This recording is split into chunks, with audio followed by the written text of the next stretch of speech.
Bienvenue sur le plateau de la matinale de TV Vendée. Aujourd'hui, c'est lundi, nous sommes le 27 février et vous êtes au bon endroit pour faire votre petite piqûre de rappel d'actu 100% Vendée de ce début de semaine. On va parler de sport, beaucoup de sport évidemment comme tous les lundis, mais pas uniquement. Dans le journal, nous allons plutôt commencer sur la santé avec certains centres de soins infirmiers qui sont sur la Sellette en Vendée. C'est le cas de ceux du Boupère et de Benay qui sont gérés par l'ADMR de Vendée. Des centres pourtant indispensables en milieu rural, notamment pour pallier l'absence de médecins. Toutes les explications donc sur cette mise en danger, ce sera dès le début du journal dans quelques minutes. Nous allons prendre dans le journal également des nouvelles de nos premiers médaillés vendéens au Salon de l'Agriculture. Des nouvelles aussi de ces quelques étudiants du département qui ont participé au 4L Trophy au Maroc, puisque la compétition s'est terminée hier et ils sont actuellement en train de rouler vers la Vendée. Jeudi, si tout va bien, tout le monde sera de retour sur les bancs de l'école. Beaucoup de résultats sportifs aussi, donc je vous le disais, comme chaque lundi. Nous allons en avoir un petit peu dans le journal avec notamment cette belle surprise du côté du Vendespace où un jeune licencié de Grosbreuil est devenu champion de France de tir à l'arc des moins de 15 ans alors que ce n'était pas vraiment prévu. Et puis donc beaucoup de sport dans un quart d'heure également avec le journal des sports d'Alexandre Le Naour. Avant de développer tout ceci, on va commencer par la météo. Comme d'habitude, si vous êtes régulièrement avec nous sur la matinale, vous savez que toute bonne matinale qui se respecte commence par un petit point sur le temps. Et c'est une carte tout en jaune que nous vous proposons pour ce début de semaine, avec un grand ciel bleu et un grand disque jaune du soleil, donc qui est annoncé pour l'ensemble de la Vendée dès ce matin et pour toute la journée. Un ciel donc dégagé pour tout le monde aujourd'hui. Côté température, il fait froid en revanche, très très froid, comme un matin d'hiver en fait, donc c'est tout à fait normal. Et c'est surtout accentué par un petit vent de nord-est qui donnait du négatif dans l'est du département. 0 degré sur le littoral. Pour cet après-midi, c'est la même chose, du beau soleil, quasiment pas de nuages, à part un léger voile peut-être dans le bassin de Fontenay-le-Comte. Toujours du vent, toujours de nord-est, 50 à 60 km/h en rafale. Pas plus de 4 degrés à Pouzauges cet après-midi, 5 dans le Bocage, 6 sur le littoral. Les marées, à présent, de ce lundi, nous démarrons la semaine avec une mer qui est en point le plus... sa pleine mer, oui, c'est en début de matinée, vous le voyez, 9h. Ensuite, la basse mer, c'est en milieu d'après-midi. Alors, on parle de différence, mais le marnage est assez faible. Regardez les coefficients, 47 et 40 pour ce lundi. Nous enchaînons sur la carte des marchés avec cette carte du lundi qui est bien la seule au cours de laquelle nous pouvons citer tous les points de rendez-vous avec les producteurs, puisque le lundi, vous avez 4 marchés en Vendée, à Benay, à Jars-sur-Mer, au Sables-d'Olonne ainsi qu'à Noirmoutier. Pour l'éphéméride, nous pouvons souhaiter une bonne fête aux Honorines, aux Léandres également et aux Linettes. Si vous souffrez d'anosmie, sachez qu'aujourd'hui, c'est votre journée. L'anosmie, c'est l'occasion d'apprendre un mot ensemble le matin. C'est la perte de l'odorat, le fait de ne plus rien sentir. 2 Français sur 10 souffrent de cette perte partielle de la sensibilité olfactive et c'est une proportion qui est accentuée depuis la période Covid. Le soleil va se coucher aujourd'hui en Vendée à 18h48 et là, on a fait le tour des infos pratiques, donc nous passons au journal.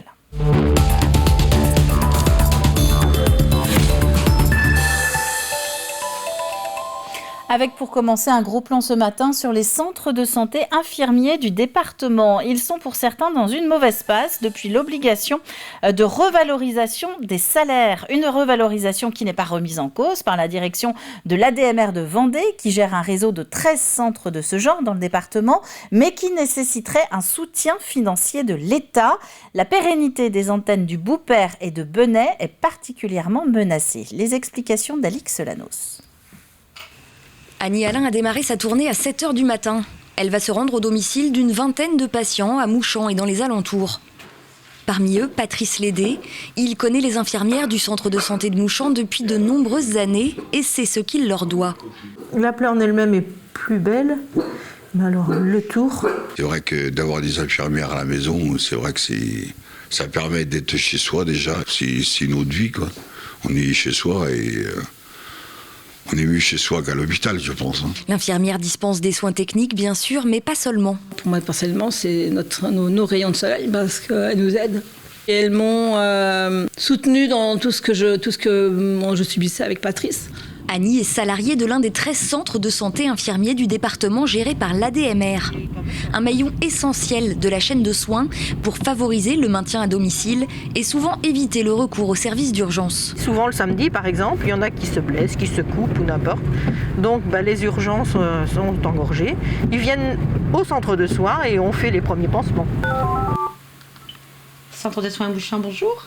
Mais sur les 13 centres vendéens, 11 sont aujourd'hui financièrement déficitaires depuis la décision du gouvernement en octobre 2021 de revaloriser les salaires de ces infirmiers salariés. Donc, tous les infirmiers ont eu une augmentation de salaire, ce qui était indispensable pour favoriser l'attractivité et fidéliser nos infirmières. Cependant, nous n'avons pas eu de financement complémentaire pour pouvoir financer ces augmentations de salaire. On ne survivra pas si on n'est pas aidé.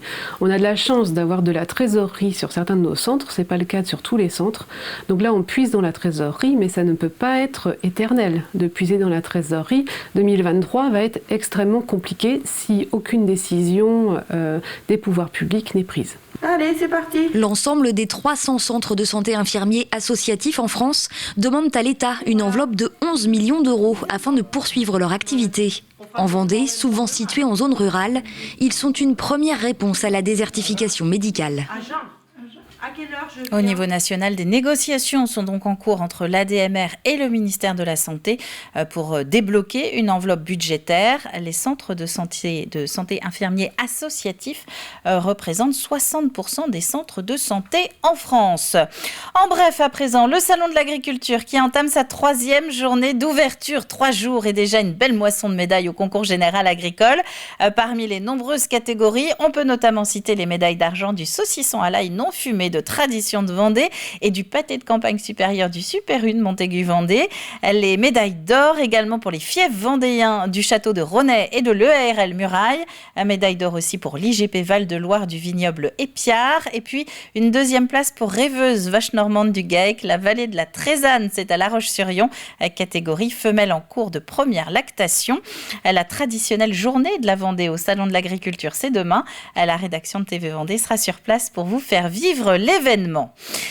C'est un épisode de l'histoire de la Vendée qui marque encore le territoire et une partie de la population. L'association du souvenir vendéen commémorait hier en fin de journée les 229 ans du massacre des Lucs sur Boulogne. Image ici de la cérémonie qui s'est justement tenue dans la chapelle du Petit Luc qui surplombe l'historial de la Vendée. Les 28 février et 1er mars 1794, 564 Vendéens sont tués par les troupes républicaines entre Roche-Servière, Le Gey et les Lucs sur Boulogne. C'est le summum de l'horreur, si vous voulez. Ces gens rassemblés en plus, il y en avait aussi autour, mais rassemblés dans cette église. La grande église avait brûlé, elle aussi, etc. Donc on peut vraiment dire que les Lucs, c'est sans doute le symbole le plus abouti de ce qu'a été l'horreur de ces guerres de Vendée. Ça ne minimise pas les 200 000 morts.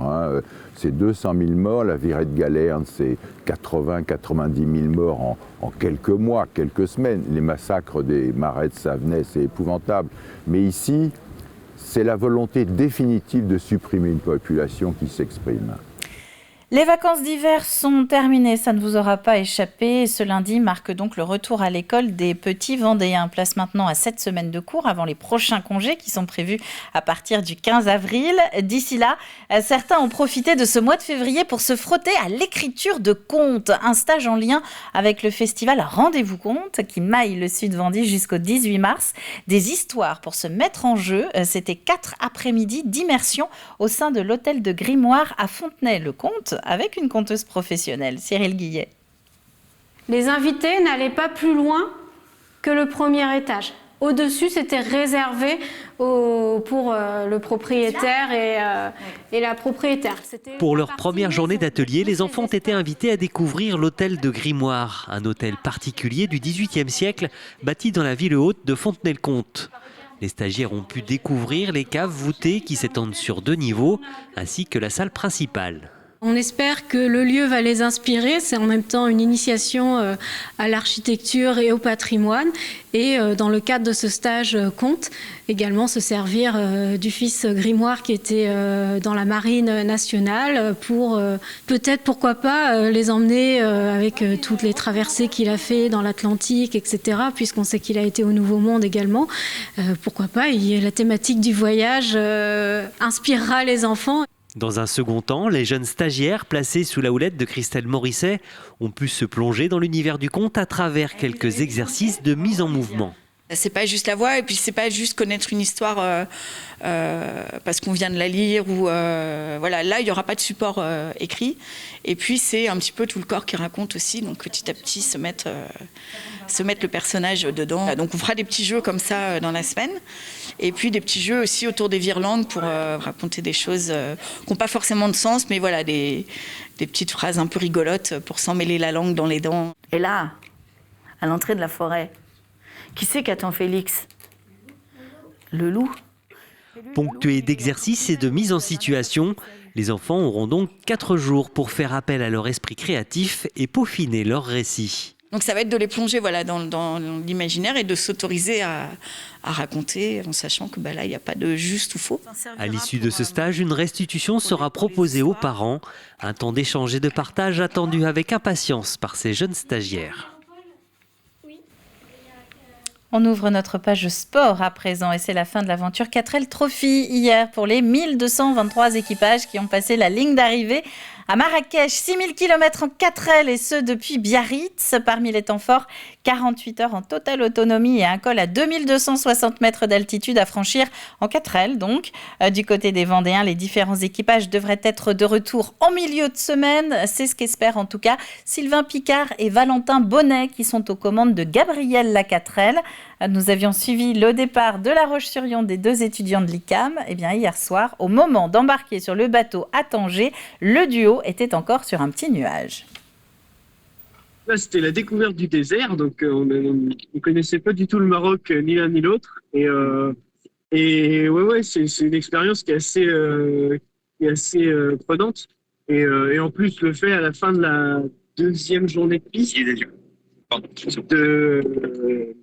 de donner les fournitures à l'association Enfants du désert, ça rend vraiment la chose bonifiante pour eux. Ouais, on était content de déposer les fournitures, puis c'est la chose concrète pour laquelle on est venu, voilà, avec la course d'orientation. Donc on était très content d'y arriver. Des images de racquethlon aussi ce matin avec la 5e édition du tournoi national qui s'est tenu ce week-end aux Terres Noires. 112 pratiquants qui se sont affrontés dans 4 disciplines de raquettes, à savoir le ping-pong, le badminton, le squash et le tennis. 179 matchs rien que sur la journée de samedi. La première place sur le podium dames revient à une Mancelle, Constance de Gruson. Mais la première marche du podium homme a été décrochée, elle, par Rémi Pillot, qui est licencié à Toulouse, mais qui est originaire de Luçon. Il y a une bonne ambiance au racquethlon. Il n'y a que des gens sympas, tout le monde est là, tout le monde s'encourage entre les matchs. Limite, on se coacherait presque les uns les autres quoi, pendant les matchs même. C'est une discipline où il faut réussir à traverser les différents matchs avec des techniques quand même assez différentes, des déplacements différents. Donc ça demande pas mal d'entraînement. Et puis les matchs sont longs et il y a beaucoup de matchs dans la journée. Donc le racquethlon porte bien son nom, c'est long. C'est long, c'est dur. Du tir à l'arc. Et là aussi, une victoire vendéenne, une vraie victoire vendéenne cette fois-ci. Ce fut un petit peu la surprise des 3 jours de championnat de France jeunes d'ailleurs. Sur les 384 archers venus de toute la France, c'est Elliot Legui qui a 13 ans et qui est licencié à Grosbreuil qui remporte le titre de champion de France des moins de 15 ans. Il était classé 39e au démarrage et il a donc terminé premier de sa catégorie. Je ne m'y attendais pas du tout parce que de base je partais de très loin. Je partais 39e et là je suis champion de France, je suis super content, je reviens toujours pas, je trouve ça, j'adore. En fait tout s'est joué sur les duels en fait, parce que je pense que tout le monde était stressé et tout le monde a sa chance, tout le monde peut gagner. J'ai adoré ce week-end, j'ai pris beaucoup de plaisir, je suis très heureux, je suis très fier aussi et je suis super content. Elliot, avec qui on a justement fait connaissance dans la Vendée en direct en fin de semaine dernière. Vous allez pouvoir retrouver l'émission tournée sur place au Vendée Espace sur tvvendée.fr. Des images de basket également avec une défaite des Lyonnaises sur le parquet de Lyon-Asvel, 85-69, quatrième revers de rang pour les joueuses de Manu Baudy. La faute notamment à un très mauvais début de troisième quart-temps pour le RVBC. Les locales ont compté jusqu'à 20 points d'avance. Il va falloir se ressaisir à domicile samedi face à Basketland. Et pour les soutenir, sachez que le match est justement à suivre en direct sur TV Vendée. On va terminer avec cette élection qui approche. Rien de politique. Samedi soir, Xavier Le Noaillic va tenter de remporter le titre de Mister France. C'est en tout cas ce jeune Lyonnais de 19 ans, d'abord élu Mister France Pays de la Loire en avril 2022, qui va nous représenter. Menuisier de métier, Xavier est plutôt confiant et il se dit fier de représenter sa région face à 28 autres concurrents. Je voulais faire cette compétition pour prouver aux autres et prouver à moi-même que même à 20 ans, on peut réussir des choses et qu'il faut vraiment croire en ses ambitions, etc. Être motivé et jamais abandonner. J'ai fait ça parce qu'à la base, je cherchais une agence de mannequin et j'aimais bien la mode, j'adore les vêtements et je me suis dit que ça pouvait être une bonne idée de faire ce concours et que ça pourrait m'ouvrir des portes pour plus tard. Je suis absolument pas stressé et j'y vais pour m'amuser, m'éclater et montrer qu'à 20 ans, c'est bien d'avoir de l'ambition, qu'il faut croire en ses projets et que des fois, ça porte ses fruits. Et comme maintenant, peut-être que je pourrais gagner Mister France 2023. Et voilà pour l'actu, le journal est désormais complet. On complète quand même avec un rapide coup d'œil aux températures de ce matin.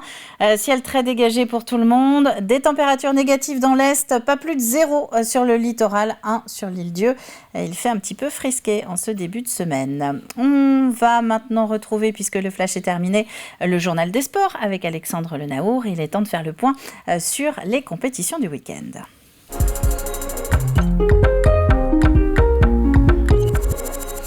Bonjour Alexandre, bienvenue. Bonjour Caroline. Tout va bien ? Tout va bien et vous ? Moi ça va bien. On va commencer avec du tir à l'arc. Eh oui. Ouais, tir à l'arc, on en a parlé, avec une belle surprise d'ailleurs. On l'a vu avec Elliot, c'était très sympa, mais il n'y avait pas que ça. Il n'y avait pas que ça, non, puisque ça commençait vendredi avec les qualifications et les premiers éliminatoires. À partir de samedi, 5000 spectateurs venus au Vendée-Space à peu près sur ces 3 jours. Et l'épilogue hier donc avec les finales lancées en début d'après-midi. 384 archers avaient tenté de se qualifier de 11 à 20 ans pour tenter de conquérir un titre de champion de France. Là, alors, la distance était la même pour tous, 18 mètres. C'est les cibles qui changeaient entre 40 et 60 cm, 200 clubs représentés, ils étaient 11 vendéens et vous l'avez dit Caroline, un titre de champion de France à noter, celui d'Elliot Legui, le licencié du club de Grosbreuil, ça juge le titre chez les moins de 15 ans. Sandrine Pelletier est allée à sa rencontre et vous allez voir sa réaction aussi entre la surprise et une belle satisfaction. Je ne m'y attendais pas du tout parce que de base je partais de très loin, je partais 39e.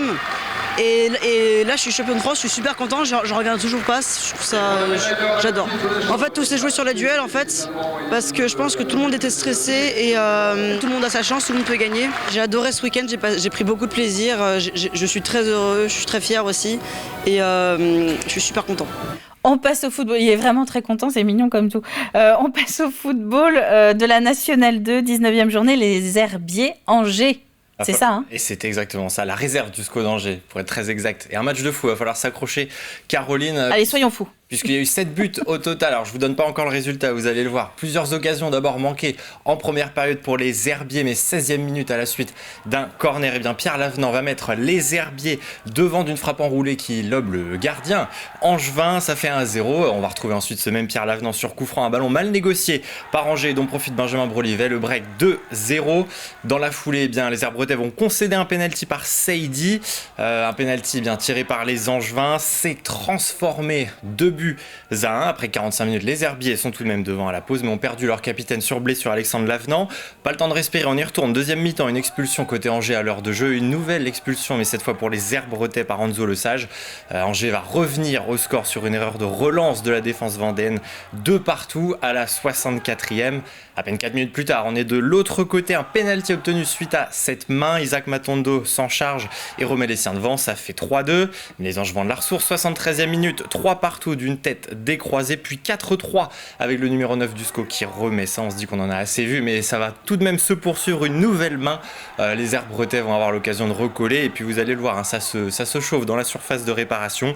2 nouvelles expulsions, une de chaque côté. On va terminer à 9 contre 9. Isaac Matondo va avoir l'égalisation au bout du pied, mais la barre transversale repousse sa tentative. 7 buts, 4 rouges, 4 buts à 3, défaite des Herbiers. On va retrouver Laurent David au micro de Daniel Lelanne. Match assez équilibré, même si on a un peu plus d'occasions, mais voilà, on les a pas mises à l'image de la première occasion du match, au bout de 40-45 secondes, où c'est plus dur, je pense, de la rater que de la mettre, mais ça fait partie du foot. On a continué, on a été très, très habile aussi sur les coups de pied arrêtés, on leur a fait mal, on a marqué, mais malheureusement, on n'a pas été capable défensivement, et quand je parle défensif, c'est le groupe en général, d'être assez solide pour pouvoir garder ce résultat. Quel match, vous avez pris votre respiration. Ah là, j'en reprends une deuxième, qui arrive. Alors du handball à présent, on part avec du handball National 1 féminine, 18e journée, La Roche-sur-Yon, Pessac. C'est dans le 33 ça. Et oui, les Girondines, exactement, vous êtes forte en géo. Hein. Ouais. Juste en géo. Autre gros morceau pour les joueuses d'Ophélie Charbonneau qui recevaient bien le dauphin de ce championnat, Pessac. Une entame de match assez équilibrée entre les deux équipes. 5-4 pour les visiteuses après 11 minutes. Les Lyonnaises en rouge vont être muettes offensivement pendant près de 10 minutes lors de ce premier acte. Et pendant ce temps-là, les Girondines en profitent pour s'éclipser en tête. Les Vendéennes qui vont aussi voir leur gardienne Milika Kubrillo sortir sur blessure. Elle va rester au sol plusieurs minutes, 2-3 minutes avant de sortir. Une lourde perte pour le RVHB. Seulement 6 petits buts à la marque après 30 minutes, 15-6 en faveur des visiteuses. Les intentions vont être meilleures de retour sur le parquet. -9, La Roche revient à 5 longueurs, menée 15-10. Mais là encore, l'attaque va faire défaut. Une nouvelle disette offensive de 10 minutes sans marquer une panne sèche, on peut le dire. Et La Roche va devoir s'incliner 26-18 dans ce match. Deuxième revers de rang pour les Lyonnaises qui sont 10e au classement. Je vous propose d'écouter la réaction de la coach Ophélie Charbonneau. Elle était avec Sandrine Pelletier. On avait dit qu'on devait bosser la forme puisque la semaine dernière à Mios on a pris une très grosse déconvenue alors qu'on avait beaucoup d'envie. Et l'analyse du match à chaud, c'est qu'on les met pleinement en difficulté, qu'on a fait une très grosse partie mais que les 2-3 trous d'air, notamment en fin de première mi-temps et les immanquables à 6 mètres font la différence entre nos deux équipes à l'heure d'aujourd'hui. Mais les filles n'ont pas à rougir parce qu'on a vraiment fait une grosse prestation et on a gommé des choses, on a avancé sur beaucoup de points. Maintenant on a 10 jours pour se reposer avant de repartir sur la longue série décisive du mois de mars. Et d'un parquet à l'autre, on va parler basket maintenant avec la Ligue féminine, encore 14e journée. Donc Lyon-Asvel, La Roche-sur-Yon, bah oui. Et oui, il faut bien en parler. Cette fois, c'était de l'autre côté, à Lyon-Asvel pour les Lyonnaises hier après-midi, avec une entame de quart assez intéressante. Le RVBC en rouge va même prendre les devants, 7-6 dans ce début de match, mais les Rodaniennes vont revenir et imposer +8 aux visiteuses. Après 10 minutes, Lyon-Asvel est devant 21-17. Les Vendéennes toujours en embuscade tout de même. Un écart qui va se creuser puis se resserrer. C'était un peu le yo-yo tout au long de cette partie. À la pause, ce sont les locales qui sont devant 43-36, emmenées par Sandrine Gruda et Marine Johannes, 19 points chacune dans cette rencontre. De +9, Lyon-Asvel va passer à +20 à l'entame du troisième quart. Une entame une fois de plus délicate pour les Tigresses, menées et distancées, 70-54 avant d'attaquer le dernier quart. Le RVBC va revenir jusqu'à 5 petites longueurs, mais c'est trop juste pour s'imposer. Et c'est Lyon-Asvel qui remporte cette partie, 85-69, 4e revers de rang pour les joueuses de Manu Baudy. Il faudra se rattraper aux Oudéry samedi soir. Rencontre à suivre sur TV Vendée face à Basketland. Exactement. Du racquethlon, tiens, oui, maintenant, 5e édition du tournoi national de La Roche, avec 4 disciplines, c'est ça ? Et c'est un petit peu le 4 à la suite. On commence avec du tennis de table, on part ensuite au badminton, puis du squash, et enfin on termine avec le tennis. Mieux vaut donc ne pas avoir seulement un atout dans sa manche, mais plusieurs dans ses manches. Les doubles avaient lieu hier au Terre Noire pour cette 5e édition du racquethlon lyonnais. 112 pratiquants au total dans les 4 disciplines. Ça fait du sport et de la sueur, croyez-moi. C'est Constance de Gruson qui s'impose en tout cas chez les femmes. Côté garçon, c'est Rémi Pio, originaire de Luçon et licencié à Toulouse. Je vous propose justement de le retrouver sur le court de tennis après son match, interrogé par Daniel Lelanne. Il y a une bonne ambiance au racquethlon. Il n'y a que des gens sympas, tout le monde est là, tout le monde s'encourage entre les matchs. Limite, on se coacherait presque les uns les autres pendant les matchs même. C'est une discipline où il faut réussir à traverser les différents matchs avec des techniques quand même assez différentes, des déplacements différents. Donc ça demande pas mal d'entraînement. Et puis les matchs sont longs et il y a beaucoup de matchs dans la journée. Donc le racquethlon porte bien son nom, c'est long. Ah, c'est long, c'est dur. Ouais, c'est très très long. J'ai pas pu trop rebondir dessus tout à l'heure dans le journal, mais c'est quand même assez drôle la fin de cette interview. Merci Alexandre. Donc voilà pour le journal des sports. Comme d'hab, on se retrouve prochain rendez-vous avec l'actu sportif. C'est 85 chrono. Exactement. Toutes les autres images à partir de 18h45, 19h05. Nos invités, l'invité d'Aurélien Huard, ce sera le racquethlon. On parlera de toutes ces disciplines. Eh ben justement, et ce sera long, très long, le racquethlon. On va passer au jeu maintenant.